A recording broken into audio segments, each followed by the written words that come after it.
your vision is to empower leaders, in turn creating more leaders. But where did this vision start and how far are you going to take it? I spent my first 13 years in corporate America at Wells Fargo, like one of the biggest banks out there. And I realized there was this very hierarchical structure, right? And it started looking at the teams I was building. Like I was building very few big oak trees. You look at the forest and you'd be like, man, that's great. 5 or 10 big oak trees. They're strong, they're good. What would it look like if we had leaders that we then empowered to create other leaders, We had this massive forest of leadership and potential and people that felt fulfilled and they felt like their growth was being nurtured. How much you're growing and learning from these people you're developing, because it's such a cyclical thing. They are looking at you as the example. They're looking at your results, looking at everything you say you do. And oh, by the way, they're looking at what you do outside of the office. Leadership has evolved and changed. It used to be what you did in the office and personal was separate. We can't, as leaders, that is not the truth anymore. That is not a reality. 100%. You have to put yourself out there as a leader. They want a life that incorporates all of that. And many times they don't know how to get there. You could be that one example for them. So be the example in all areas of your life. Never underestimate what God has allowed you to go through, to learn in those experiences, that you're uniquely qualified now to help somebody. Yeah. You might be the one person that helps them through.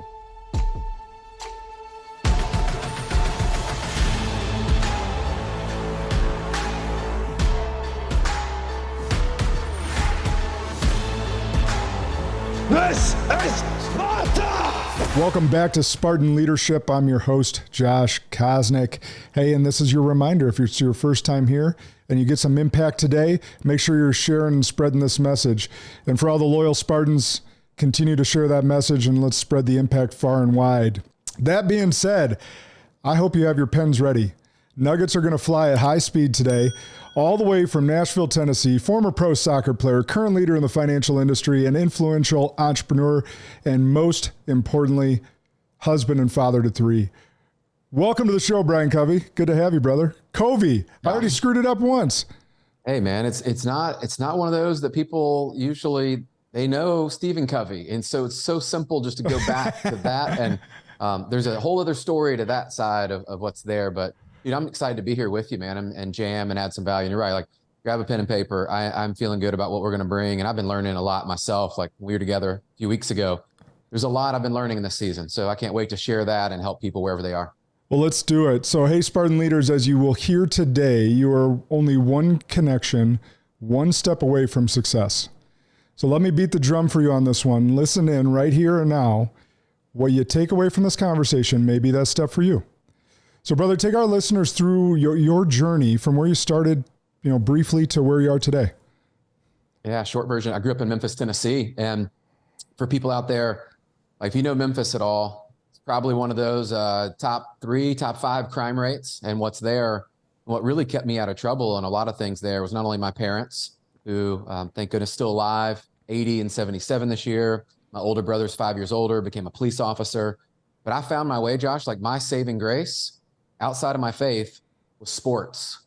And I'll tell you, it kept me out of trouble, even though I got into plenty of it, is soccer was my pathway. At an early age, I had, those that follow soccer probably know the name Pele.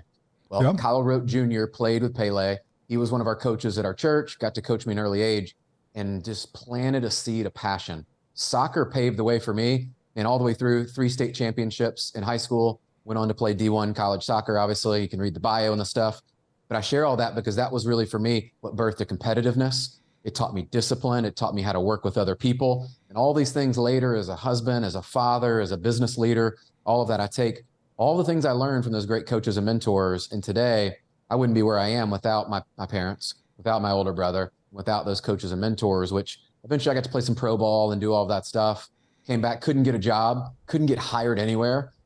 Found myself going to a job fair, got hired into financial services. And again, very fortunate, one person. All it took, all these people that said no to me, one person said, we hire athletes, we train them, we make them stone cold killers, right? Like Navy SEALs.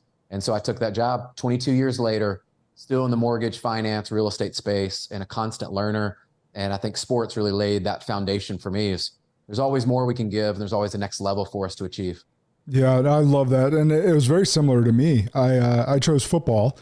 as my path, but I was sports. I was soccer, and I was pretty good at it all the way up through 8th grade. I was on an all-state team in Illinois, and I credit soccer for my footwork as a wide receiver. I was also a backup kicker because of my soccer background. So if the kicker ever went down, I was in. But that, fortunately for our teams, that didn't happen.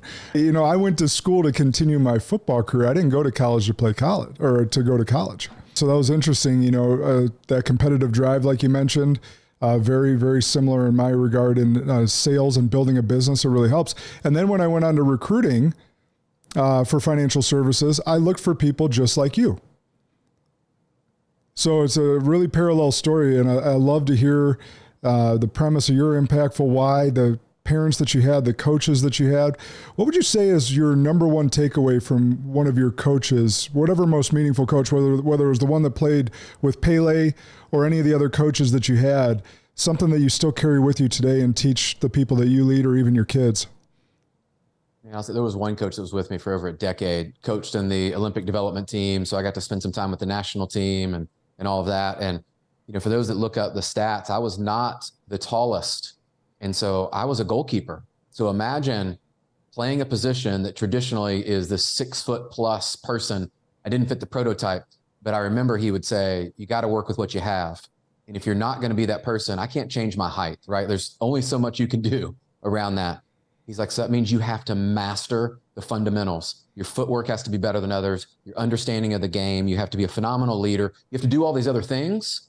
If you can't control that one variable, you can't have that be the excuse as to why you don't move on. And I think a lot of us in life can probably relate to that of we have some excuse, we have some limiting belief, we have somebody that told us you can't do that because of fill in the blank.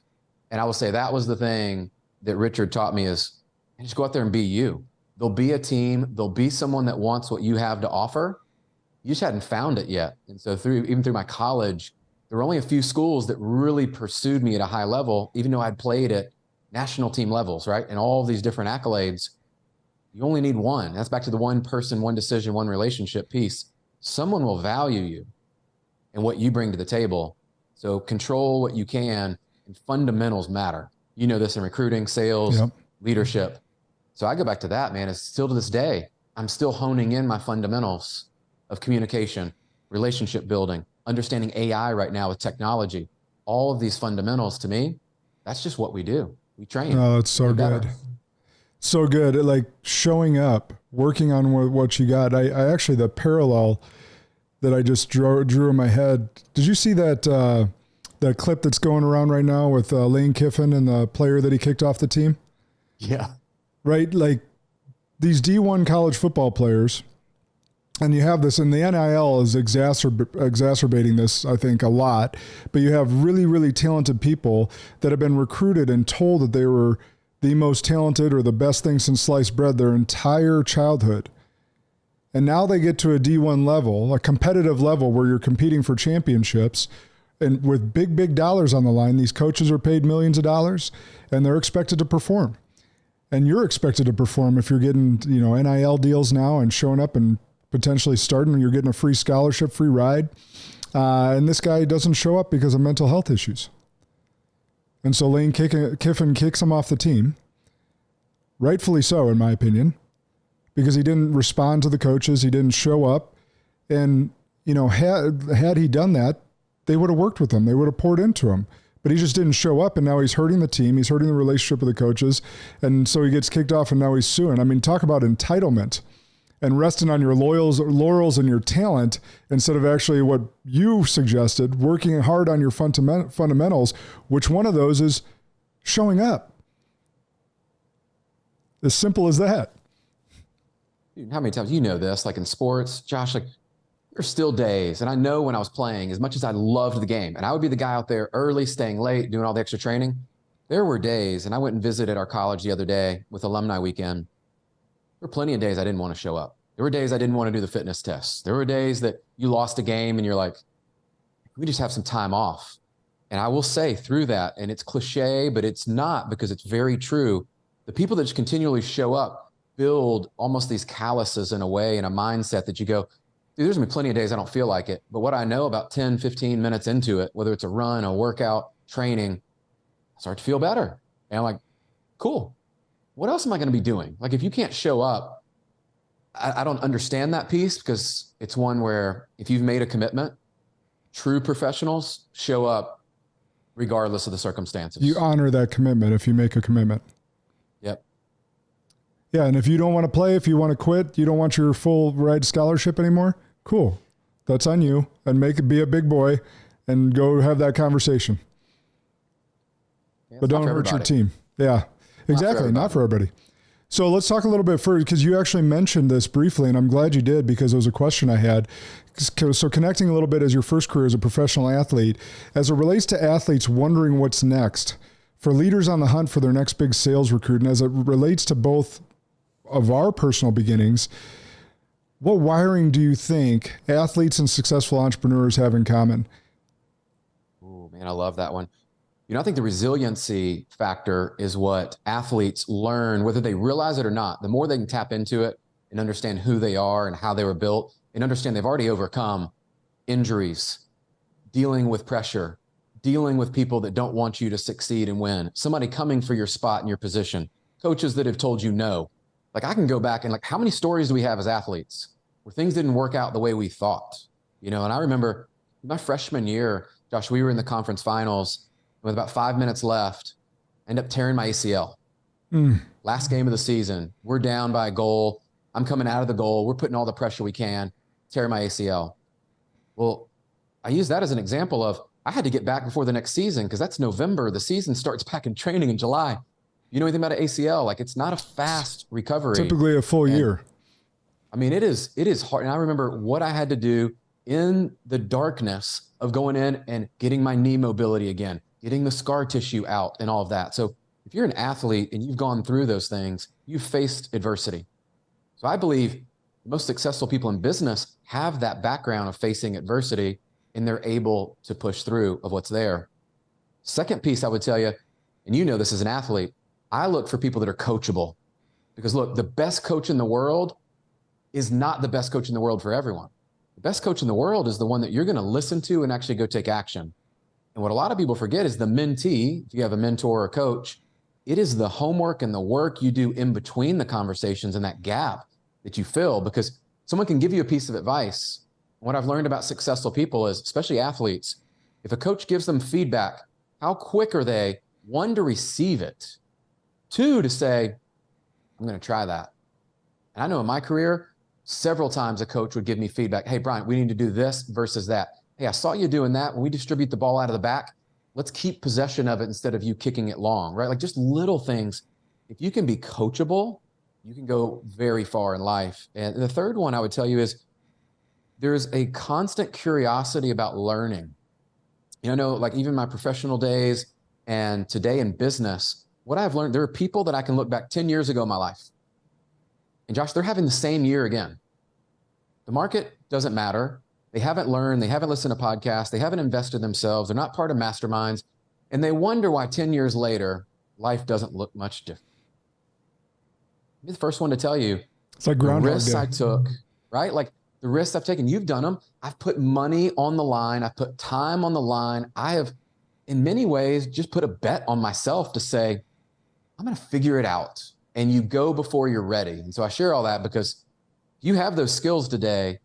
You can still learn to flex and improve those skills. But to me, those are the cornerstones of people I look for and are the most highly successful and the person I want to become. And I'm still learning and getting better in all those areas. So I don't in any way claim to have it all figured out, but I go back to those, and those are cornerstones, I believe, of success. Oh, that's so good. I love those three answers. I'll add one more, that as athletes, especially if you're a high-level D1 athlete, because I think there's more. I was a D3 athlete, so I've seen and appreciated the schedule of a D1 athlete. There is more pressures and more on the calendar than there is for a D3 athlete. So, but all athletes, you're handling more than a traditional student. You have more on your plate. You have more demand on your calendar. You have more demand on you as a human being, and that is a huge competitive advantage. That's why I liked recruiting you as athletes, because you handled more. You weren't just, waking up at 9 a.m. and having your first class at 10 a.m. and then maybe a class at 2 p.m. and then wondering what you're going to eat in between. You had every almost minute of your day blocked out for practice, for film study, for class, for getting your homework done, and more practice. So I know I can go recruit you and have someone that's far more capable of handling a heavy workload than someone that just had 2 classes during the day. So true. Yeah, I remember back to doing that, and the things you had to juggle and balance. What I love is you can go back to that. You were a college athlete and you were able to balance and do all those things. And today that is a highly sought after skill of, you're right, doing the extra, as Ben would talk about the unrequired. I look back now, I'm like, dude, we did a ton of unrequired. I didn't know what it was called. Just did it. Yeah, it was coach said to do this and we're doing that. Like spring ball, like for instance, ours at University of Wisconsin-Whitewater football program, highly touted, multiple national championships, D3 level. They were very smart on their spring ball. So it was Monday, Wednesday mornings, 5:30 a.m., spring ball practice. We're getting our conditioning in. Thursday evenings, 9 p.m. Why? Because the biggest going out night was Thursday nights. And they wanted to run us into the ground so that we didn't make poor decisions on a Thursday night going out with the rest of the campus. So smart. So, they know what they're doing. We still found our way out most nights anyhow, but either way, it was a smart thing. All right. So your vision is to empower leaders, in turn, creating more leaders, which right in vein with what I love to do as well. But where did this vision start and how far are you going to take it? And so it really started when I spent my first 13 years in corporate America at Wells Fargo, like one of the biggest banks out there. And I realized there was this very hierarchical structure, right? And it was always everybody like, got to get to the next level. I got to get to the next level and do that. What I found is really the focus on developing other leaders stopped they just wanted to replace themselves at one point. And I remember it was probably about 5 years ago, Josh, that I started looking at the teams I was building, and I was building the same thing. Like I was building very few big oak trees, as I would say. So you look at the forest and you'd be like, man, that's great. 5 or 10 big oak trees. They're strong. They're good. But what would it look like if we had leaders that we then empowered to create other leaders, We'd have this massive forest of leadership and potential and people that felt fulfilled and they felt like their growth was being nurtured. And I remember just literally having a vision about, I got a few oak trees. I'd rather have a forest of people. And you can go so much further if you have these people there. And I was getting feedback, right? So for all the leaders out there, listen. And everyone that would leave our company or was unsatisfied felt like they didn't have growth opportunity. Okay, well, if that's the problem that I can solve, how do I solve it? It quickly moved me into that. And as we started to focus on that piece, Josh, if you start to then bring in think tanks and you're mentoring people and cross-mentoring across other markets and all these things, then you have people that are like, dude, I'm not leaving that company because if I go anywhere else, they are not developing me as a future leader. And everyone on the team knew, that's your aspiration. We'll put a plan together and we'll help you. And so it made my job a lot more fulfilling because I could look out and go, that person's really performing. Now we can promote them, give them more responsibility, whatever it looks like. And imagine what your team would look like if you had all of those leaders, then creating other leaders. The culture is what people drive for and what they desire, but they many times only mentor one level down. And we were guilty of that for years. And I wanted something different. And that's what we're building now. So I'll tell you, this is our 4th team in the mortgage industry that has exceeded over $1 billion in annual fundings in mortgages. And so I know it works. And the rate at which I've been able to replicate that since I've changed companies, it just tells me that there's something really wholesome about that. And it's what people want. And so why wouldn't we deliver what they want? And even yesterday, man, I had a conversation with someone joining our team.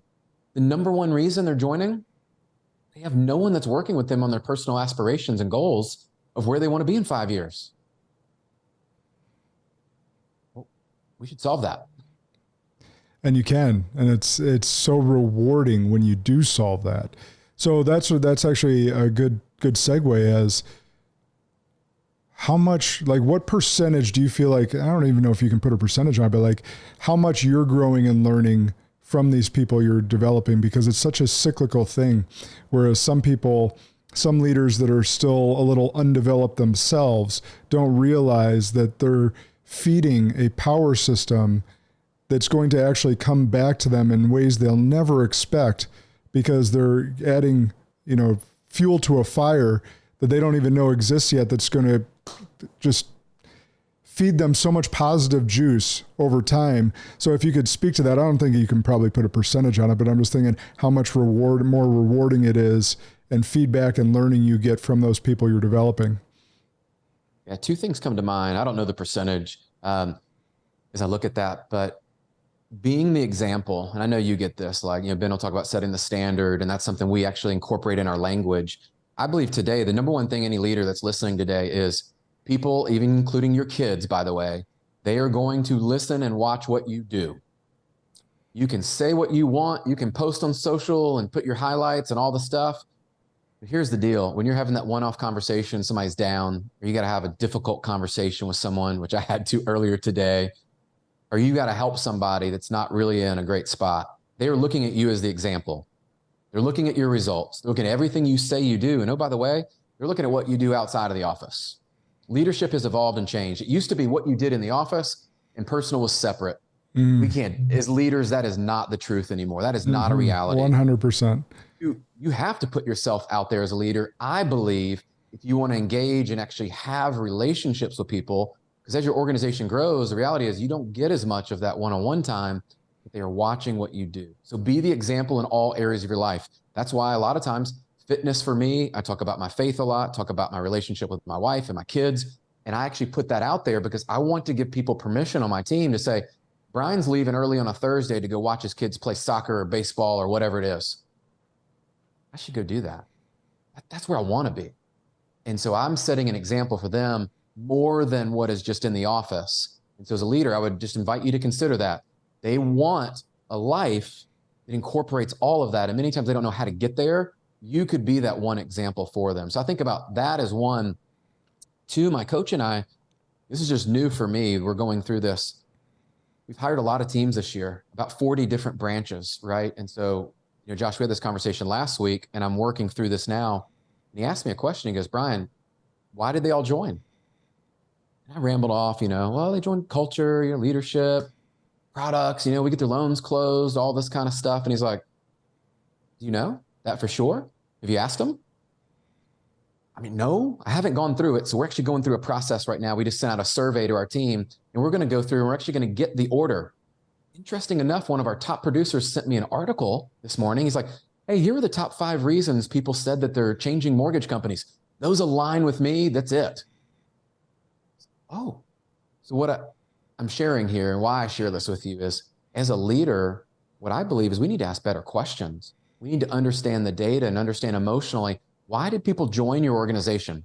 If you can understand that, there's more people now that you can say, okay, here's why people have joined our organization, and you can find your targeted avatar of who would fit.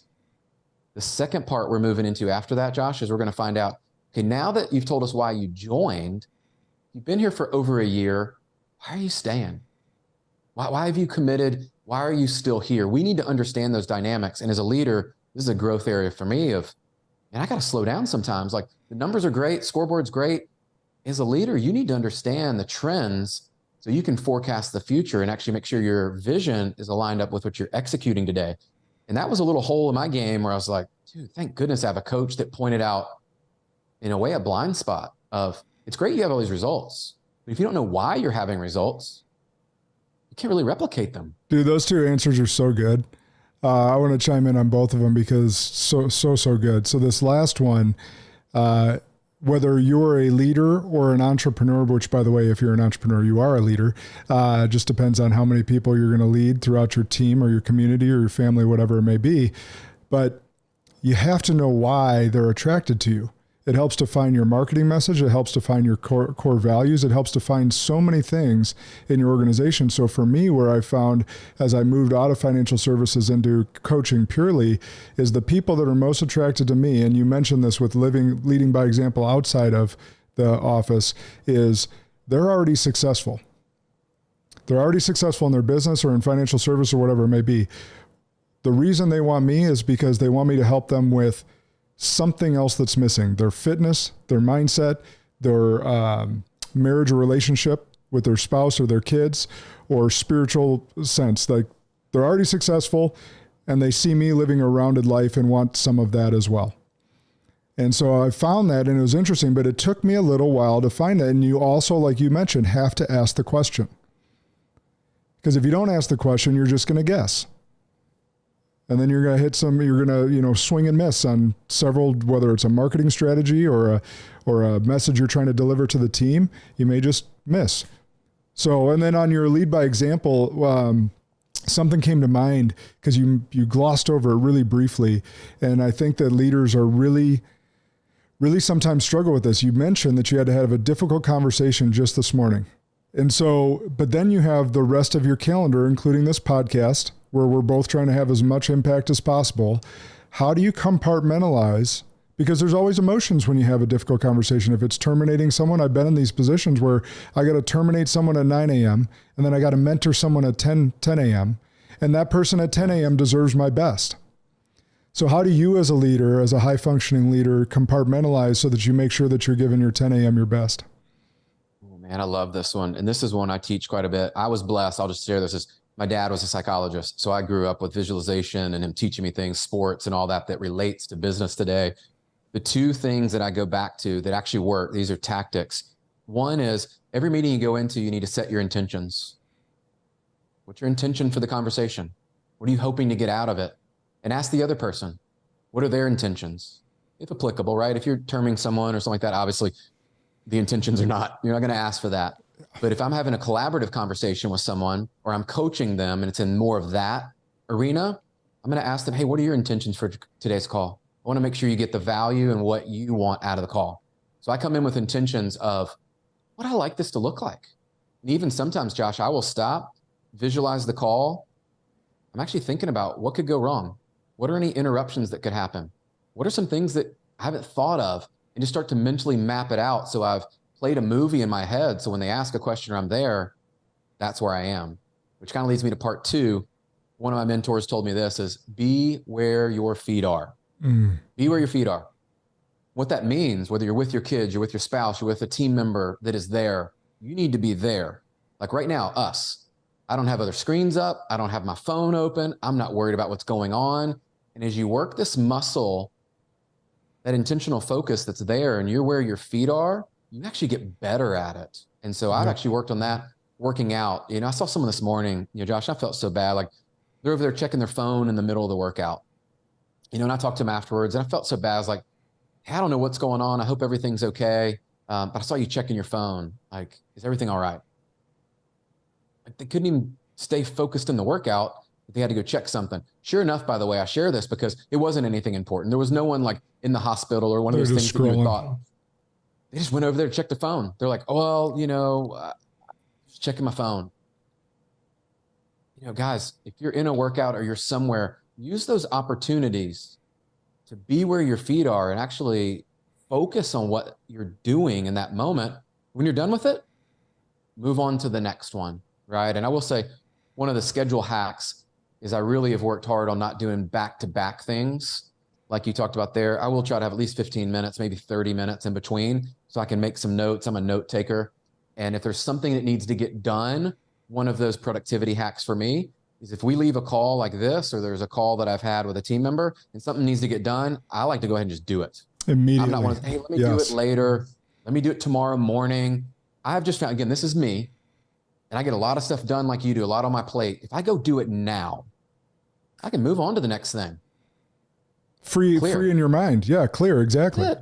You're literally freeing your mind. Think about it. You're cleaning out the space to go do what you need to go do next. And too many people, they make this list after the call. I'm going to do these things. No, what's the one thing you need to go do when you leave a call? Think about that the next time you have a meeting or call. What's the one thing you need to go do? And for many of us, there might be one thing I need to assign or delegate out to someone as well. I'm going to go ahead and send that to them, voice text, email, however I'm communicating with them. And I like to just free it and move on. That allows you to get things done. Yes. And then you don't run the risk of forgetting. Because I will. Yes. And so will I. And that's why I like, if I say, hey, Brian Covey, I'm going to introduce you to this person over here because I think you guys would just hit it off. I'm going to send that 3-way text right now. Because if I don't, I just broke my promise, and I don't like breaking promises. And when like we talked about earlier, we make a commitment, keep the commitment. Amen. So it's such a good answer. And I love merging the two because I think sometimes we can be where our feet are, that our intention and impact misalign. And so when you talked about the intention that you go into with a conversation, especially a difficult one, you want to make sure that your impact aligns, because I'm a blunt person, and I've had to work on this over the years, where I previously would, say teenage, early 20s, kind of my immature male years, would avoid difficult conversations. And then I realized that was causing me more pain than it was helping me. So then I swung the pendulum a little too far and just went blunt kind of asshole mode and just got it out.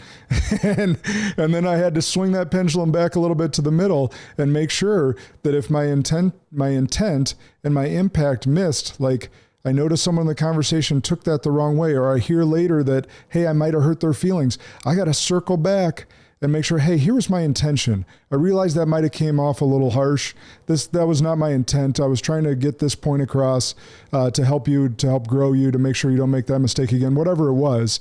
And then so when you're being where your feet are, like with your kids or otherwise, what's your intent in that? Like, is your intent to have as much fun with your kids as possible? Is it to create a memory in that moment? Like, I took this picture of my 8-year-old the other night. That was a few weeks ago. But it was just her laying on the floor and drawing, and she's just in her own world, twirling her hair, kicking her legs up and down. And it was just sweet. Like, I just grabbed my phone and took a picture because I wanted to capture that moment of her just being this little girl laying on the floor, coloring, just in her own world. There's opportunities all around us. And people will say, I don't have time, or different things like that. We've reframed some of that. Like, I don't have time to waste. And so I think about every interaction with every person, whether it's 5 minutes or 5 hours. What is the intention? Am I creating that impact? I love you said that. And, if you get it wrong, the beauty of it is just come back and apologize. People will respect you for it. Like, yes, we're not perfect. They'll respect you more. Yeah. They'll respect you more because you took that extra time to realize that your intent missed, and that you're circling back, that you care enough about the relationship that you're circling back to make it right. Right. So I love those 2 points you brought up. All right. I know that masterminds are near and dear to you. You are an active member of some of the most elite masterminds in the country, and as am I. I want to hear about your thoughts, why you've invested so much in the space, and what it looks like to get the ROI that you're expecting. Ooh, I love that one. Well, most people probably listening to this probably have read Think and Grow Rich, right? And so you kind of know the genesis of favorite book outside the Bible.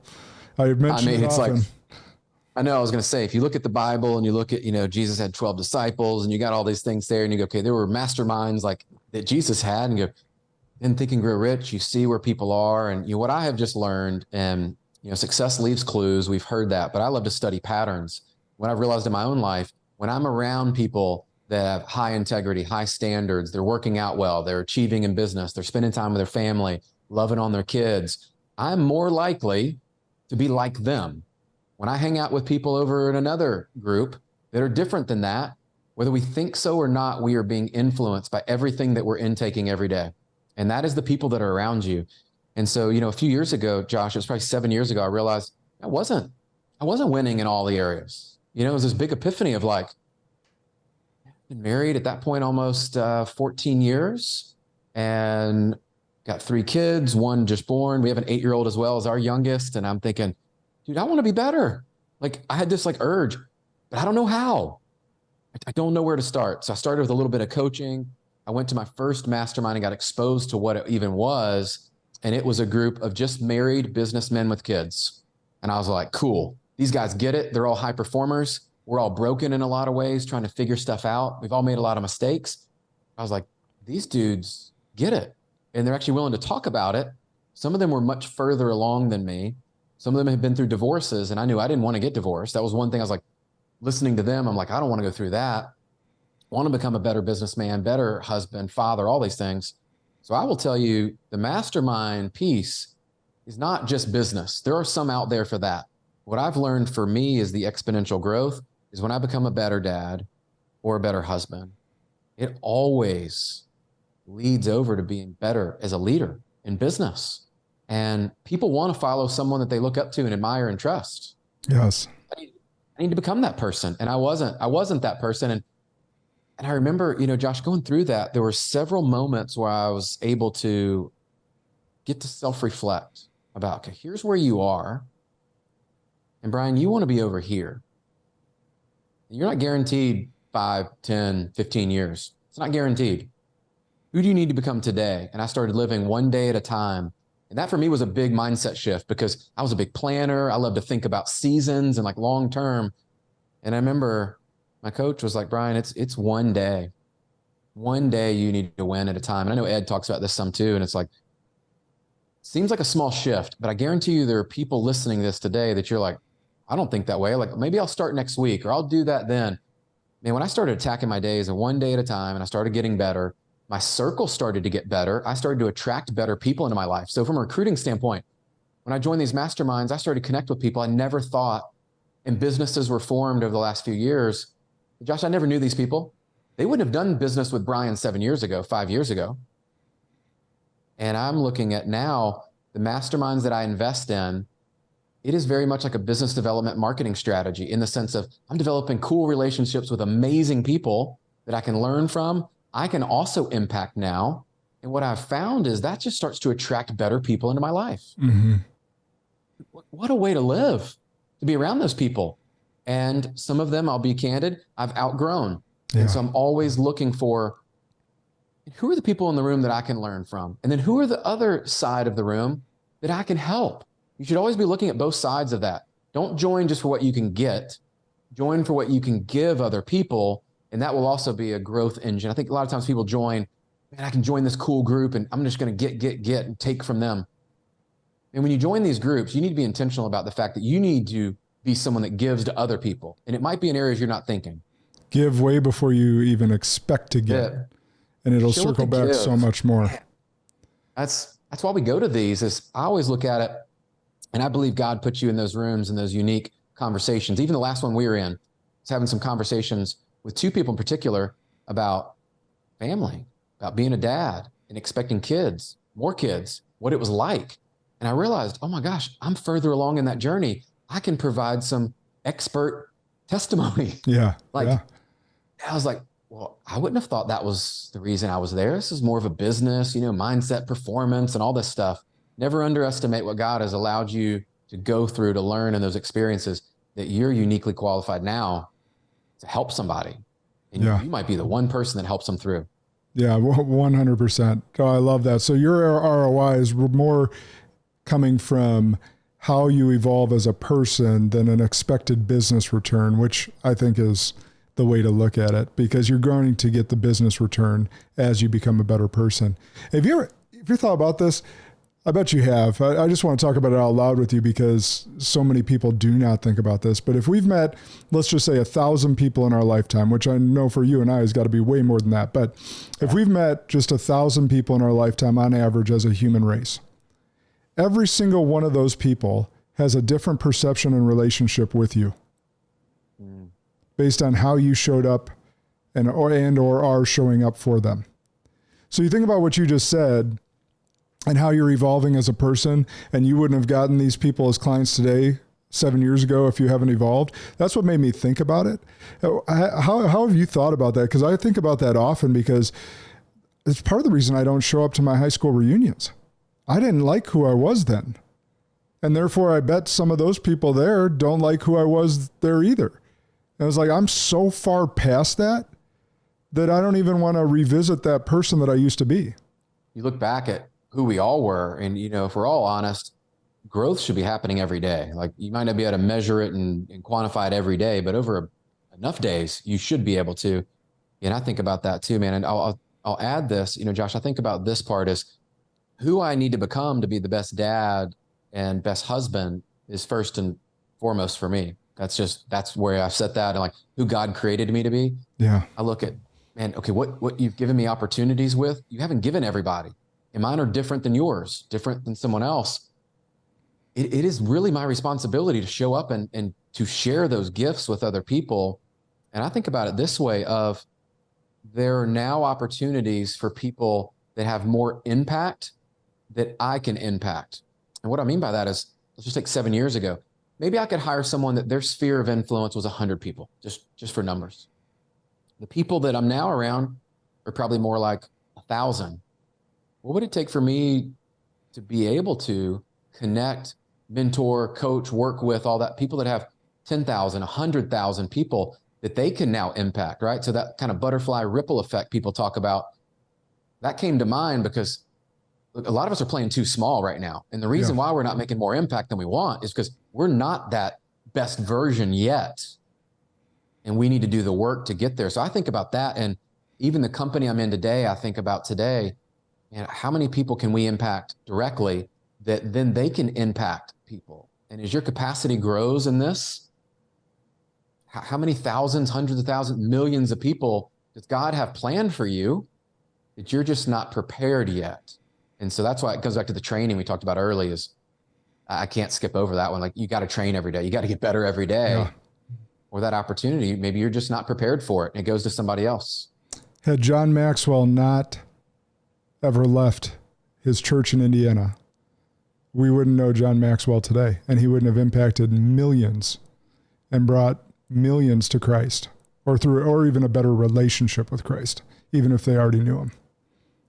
Man, so that's so good. Last thing on the mastermind thing, where do you see mistakes being made by newer members?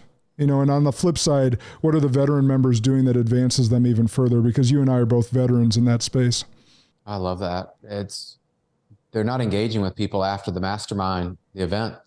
If they show up to the event is the number one thing is, we talked about earlier, showing up. A lot of people don't even show up. And if they do show up, they're not present. They're not being where their feet are. And then after the event, even when we left there, my goal in some of those, it's a little bit different depending on the size, but I would love to leave with 10 relationships, like people that I've actually connected up with, right? Like we're doing a show together. I've got a couple other people that are coming on my show. I got a couple people coming to Nashville, right? Like there were a few core people, because the reality is in a room like that, I think 150 plus, my goal is never to meet 150. And some people go in there and they think they're going to get business or they think they're going to connect with everybody and tell everybody how awesome they are and they're just going to leave and it's going to explode. What if you just niche down? You're like, man, 5 or 10 people, I'm just going to build real authentic relationships with and see where it goes. And also within that group, who are the people you're looking to serve? And I think the rookies and the newer people, I was that way, because I came in and sometimes I thought I didn't have any value to add. I'm like, dude, I'm just happy to be in the room. Like, no, you're in the room for a reason. And if you're at the right mastermind, which the ones we are, you're there for that reason. So I'd say that's what the people that leave and are newer do not take advantage. And it's almost like a sales cycle. They maybe call once, call twice. Probably 8 touches is typically a sales cycle in most industries. You got to be building relationships and give. Like you said earlier, there's been some people that I know out of that group that I've sent a book to. They're coming on the show. They're coming to Nashville. Like whatever you can do to add value in their life. One of them actually followed up and just had a conversation about where they are and where they want to go. Yeah. I could be a friend and a listening ear. Like I would do that. And the veterans, I think this is in between the breaks. If you watch what people are doing at lunch, if you watch what people are doing around, they are building relationships and they're listening when they're there. And so what I'll give you more an advanced tip is if you're listening and asking more questions, and Dave Meltzer says this all the time, if you're more interested about them than trying to be interesting. Yep. That's what veterans do, man. I remember leaving there and there were a few people I connected up with, Josh, and I was like, man, there's something about them I liked. And I thought about it. And as you process it, you go, man, they asked me some good questions. They actually cared about me as a person. And so the vets do that really well of, they don't care how successful you are. The real people that are in there, like, truthfully, you're not going to impress anybody because someone else in there has done more than what you're talking about, which is cool because you can learn from them. But also the vets, what I've realized is less ego and it's more, hey, can I get to know this person? Is this somebody I need in my life or I can help and serve? And they intentionally seek them out as it's going through. So I would say that's what the vets do. And they constantly show up. And I mean, you had the opportunity. Look, dude, I loved what happened. You got called up on stage, you're talking, and you took the moment and you impacted everybody there. So no one would forget you. And you poured out from your heart. And I was like, that was really cool, right? Like if you're given an opportunity, I was asked at an event 2 weeks ago, and I thought about you, by the way. They came up and they said, we're gonna have a panel of 4 people. We'd love for you to be on that panel. My immediate answer was yes. What's the question? Jump up on stage, be ready, ready to jump in and talk to somebody, right? Like you did it. I mean, it was awesome. Yeah, I appreciate that. It was a special experience, special moment. And yeah, I wanted to, that was the intent, right? Deliver for the opportunity that was given to me to make sure that I'm speaking between Ben and Ed, two of the best freaking speakers on the planet. So Ben comes to me before and he's like, "You nervous?" I go, "Actually, no, I'm just here to serve and set you up as best as I possibly can. And hopefully I have an impact with the words that I say." And so he's like, "Good." And that was it. And I just off and run it. But, I'll never forget that in that moment, right? It was a non-paid speaking gig, which is fine because you're giving and giving back. And that's just an experience speaking at the Ghost Bar, 55 floors up overlooking the Strip. It's just, it's a lifetime memory. So I'm glad it had an impact on you and others there just in those few minutes. But hey, so before we close out, you mentioned this a little bit at the beginning that you're working on some stuff, closing out the year, some learning. What's the, say, one thing or number one thing you took away from Vegas? And I can share mine as well, that you're working on that's going to have the biggest impact going into 2024. I come at two words, simplification and clarity. As probably all the entrepreneurs on here, if you're running multiple businesses or you're new to the business, we tend to make it more complex, right? We have all these ideas and sometimes we don't execute on all of them. And going to next year, I've already written out my plan, which is earlier. I did that, obviously when we were together at the boot camp and before that, but I've got a very simple, very measurable and very timely goal that I also shared with my wife and I've shared with my coach and I've shared with some key people around me that'll help hold me accountable to that. So I'm excited about that. That's what I'm working on, is simplifying all these different businesses and roles and I would say responsibilities I have in my life to say, man, what really matters in 2024. And I've heard people say, let's just try to get by in 2024. The market's hard and all this stuff. I'm like, dude, we're going to thrive. We're actually going to be all about that. And I'm going to do more in 2024, more in my faith, more in my family, more in my health, more in my businesses, because I've got clarity and I've simplified what my role is. And I've also built a pretty cool team around me that I'm like, I don't have to do it all. I'm not skilled at it all. So that's what I'm excited about next year. Is I believe, even after a call yesterday, Josh, like the impact and what God's called me to do, stepping outside on a few things that are, when I first wrote them down, I'm like, ooh, not ready for that yet. But you're going to step into it. I love that, brother. And I love it even more because part of my EOS implementation coaching that I do with business owners, one of the 5 leadership abilities that we teach to help entrepreneurs break through the ceiling after they've hit a plateau. Number 1, simplify. That's the very first one that we teach. So I love that. And I love that's your takeaway. Less is more. And you got to focus on your God-given gifts, not only that you are gifted with, but you also love to do. That's your unique ability. So mine was Amber Lee from Stage, who was in the motorcycle accident and had so many surgeries on her leg. She asked this question of, what do you need to let go to step into your destiny? And it just, boom, hit me right between the eyes. Is as much as I've processed my grief and processed everything that happened to me 2.5 years ago with being terminated and having my firm taken away from me, there was still, some holding on to that. There's still some ego, humility, hurt, all that different stuff. There's still a thread there. And I was like, I just need to let it go officially and step into who God's made me to be right now. And so just the planning that we're doing right now is fully like leaning into more content next year to give people all of me, calling past relationships that I've built over the years that I've just not called because, they're still with the company that hurt me, all these different things, just letting go and being me and serving people.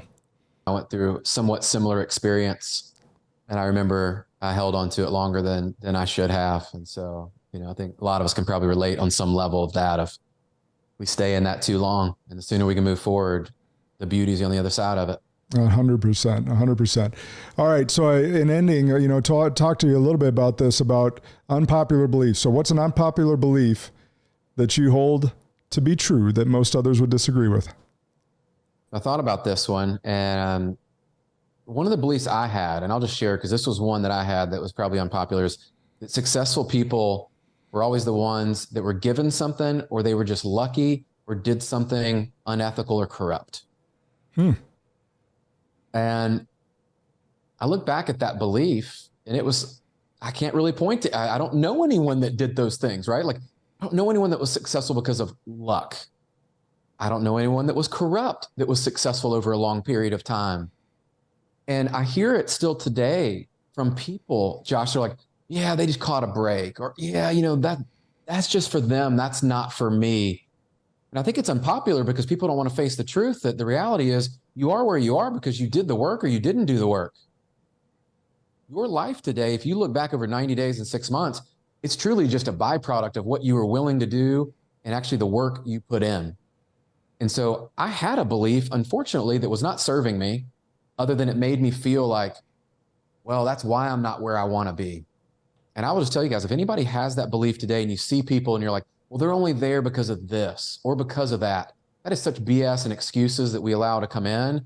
The truth is you can be whoever you want to be. God has called you into that space. You know what it is. You know before anyone else does. People around you see that, and many people are just waiting for you to step into it and take that on.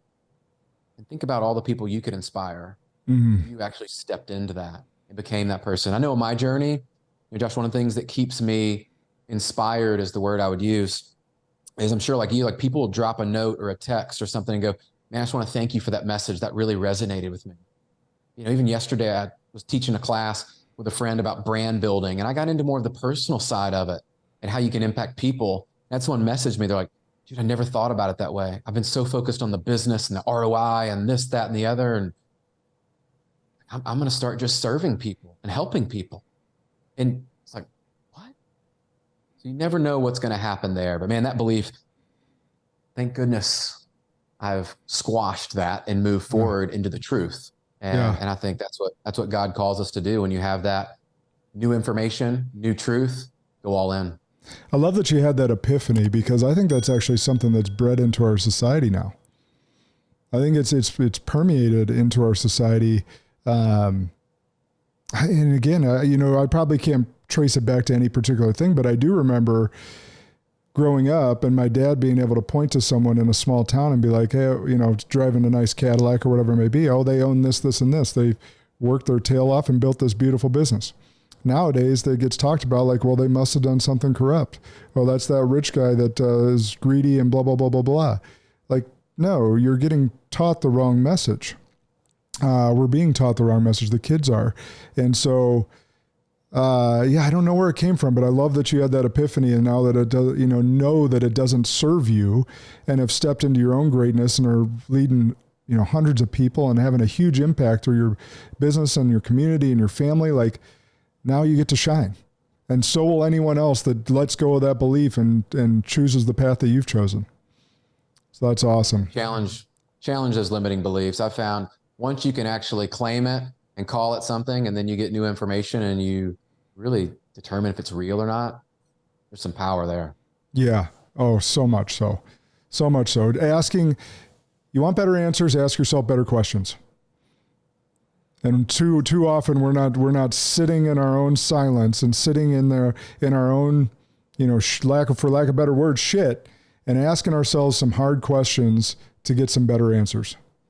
So that leads right to it. All right, brother, where can everyone follow you, reach out to you should they want to?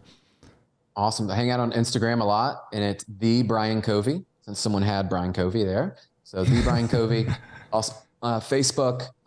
Spend a lot of time on LinkedIn as well. And you can go to my website. We're actually revamping it. So maybe by the time this is released, we'll have that done. It's www.briancovey.com. We have a ton of cool free resources, a lot of things there. But follow along. And if something resonated, drop us a note. I know Josh would appreciate that too. It's like, let us know what resonated, what impacted you, anything you've got, and share it with friends, because I've often found if it resonated with you, it probably resonates with your circle and your network. That is absolutely true. You heard the man. So share this episode. He was dropping nuggets left and right. And I know that you'll feel his heart throughout this episode. And if you did, share it along to someone that you know will impact as well. So remember, Spartans, that good and great are the enemies of possible. Lead like a Spartan today.